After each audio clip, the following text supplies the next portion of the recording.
Halo dulur, ketemu maning neng channel nyong hakimelektronik.com ya.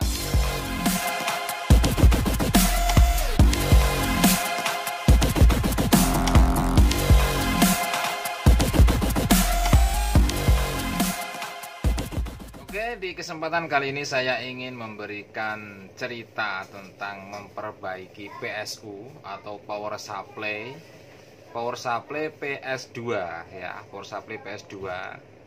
Sebenarnya ini PS sudah pernah diganti power supply-nya, tapi produk Cina punya ya, dan rusak kembali lalu masuk ke tempat saya. Seperti apa perjalanannya memperbaikinya? Sengaja saya tidak memvideo tidak mereview cara memperbaikinya, karena biar tidak terlalu panjang durasinya. Saya di sini hanya menceritakan saja tentang memperbaiki dan apa saja yang diganti. Oke, lanjut saja ke video berikutnya. Seperti apa videonya? Tiliki baik. Oke, ini dia bentuk PSU nya ya. Ini power supply PS2 produk Cina punya, dengan keluhan PSU-nya mati total. Bukan PSU-nya yang mati total, tetapi PS-nya mati total. LED indikator pun tidak menyala. Masuk ke tempat saya, langsung saya bongkar, dan ternyata tegangan di sini yang seharusnya 12 volt itu berdenyut. Bukan berdenyut, tapi keluar 10 volt. Setelah dikasih beban, drop jadi 0 volt. Oke. Selanjutnya untuk pengecekan yang saya lakukan adalah, karena di sini tegangan out keluar tanpa beban, tapi setelah dikasih beban tidak keluar, saya lakukan cek cek komponen pasif dulu. Cek komponen pasif seperti apa? Seperti resistor yang lain. Di bagian sekunder saya cek resistor, di bagian primer saya cek, ternyata tidak menemukan kendala resistor kecil-kecil. Ini pertama saya lakukan. Oke. Yang kedua yaitu pengecekan komponen aktif. Komponen aktif itu seperti dioda, transistor, dioda kecil, dioda 4148, dan dioda zener, dan dioda 4148 di sini. Ini transistor, dan ini IC 431 ya, dan optokopler. Itu yang saya lakukan, yaitu pertama pengecekan komponen pasif, kedua komponen aktif. Setelah tidak ada kendala di pengecekan, langsung kita coba lagi, ternyata masih tidak keluar. Lalu pengecekan tegangan di bagian primer ya. Di bagian primer, karena di sini menggunakan FET, tentu saja yang kita lakukan adalah pengecekan di tegangan gate.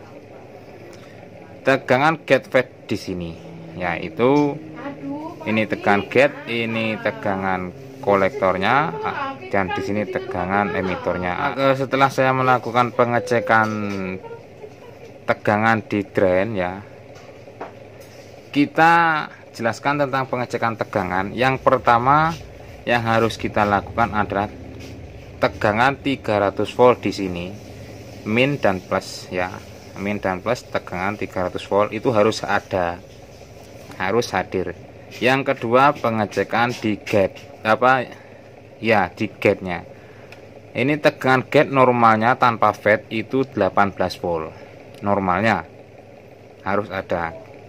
Jika di sini ada, setelah dikasih FET tidak keluar juga, itu ada kemungkinan yang di sini ada yang short jika kemasukan tegangan.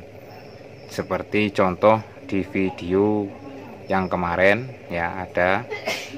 Itu biasanya komponen aktif.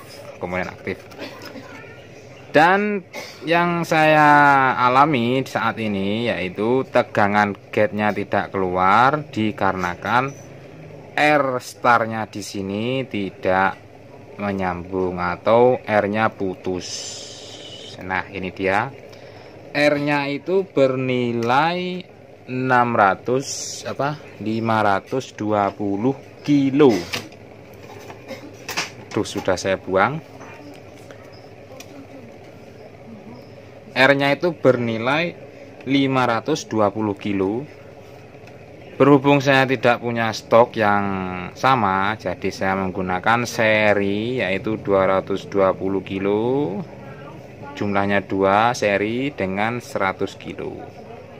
Oke, lalu kita coba tegangan tadi. Di tegangan gate-nya di sini keluar 18 volt ya, keluar tegangan 18 volt. Langsung pasang fatnya itu serinya 7N65 ya, serinya 7N65. Oke, seperti itu dia penjelasan dari saya, mudah-mudahan bermanfaat. Intinya seperti ini ya, intinya seperti ini. Pengecekan yaitu dari primer 300 volt lalu ke gate. Kalau gate-nya nggak keluar berarti bisa dipastikan R-nya ini putus, dan bisa juga dipastikan tegangan yang dari coil di sini yang melewati dioda 4148 dan keluar di sini elko ya, di sini elko 50 volt. Di sini bisa dipastikan ada yang error, termasuk transistor di sini, kedua transistor ini. Intinya tegangan gate itu asalnya dari sini ya, asalnya dari sini, dan disuplai juga dari sini. Oke, tegangan gate-nya 18 volt, tegangan drain-nya ya, tegangan drain kalau nggak salah itu 270 volt, dan tegangan normal di sini 12 volt.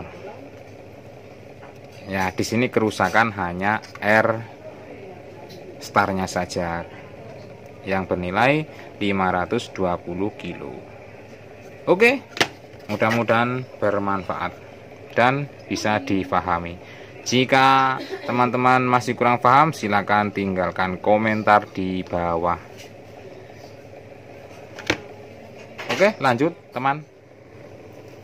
Oke, itu dia videonya, mudah-mudahan bermanfaat bagi teman-teman teknisi di Indonesia. Dan apabila video ini membantu, silahkan jawab pertanyaan rekomendasi di atas ini. Dan jangan lupa tonton videonya dan subscribe juga channel saya, karena subscribe itu gratis ya teman-teman. Oke, kalau teman-teman sudah subscribe, silahkan share sebanyak-banyaknya di sosial media Anda. Oke, udah cukup segitu saja ya. Sampai jumpa lagi di lain kesempatan, mudah-mudahan bermanfaat. Salam dari saya, Hakim Elektronik dari Yogyakarta.